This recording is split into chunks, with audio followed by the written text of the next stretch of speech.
මෙතන ටච් කරන්න. ලේඅවුට් එකට යන්න. මෙතන ටච් කරන්න. මේ තියෙන ලෝගෝ එක තමයි බ්ලොග් එකට ගියාම මෙන්න මෙතන පෙන්වන්නේ. දැන් මෙතනට ඔයාගේ ලෝගෝ එක දාගන්න ඕන නම් ඒකට කරන්න තියෙන්නේ ආපහු ලේඅවුට් එකට ගිහින් මෙතන ටච් කරන්න. ඊළඟට මෙතන ටච් කරන්න. අදාළ ලෝගෝ එක තෝරන්න. ඊට පස්සේ මේ විදිහට ලෝගෝ එක අප්ලෝඩ් වෙනවා බලා ගන්න පුළුවන්. ඊළඟට මෙතනින් සේව් දීලා මෙතනත් සේව් කරලා view blog දෙන්න. ඔන්න තියෙනවා දාගනිපු ලෝගෝ එක.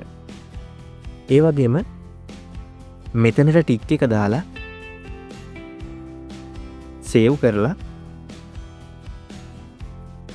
බ්ලොග් එකට ගියාම ලෝගෝ එක අයින් වෙලා බ්ලොග් එකේ නම මේ විදිහට බලා ගන්නත් පුළුවන්.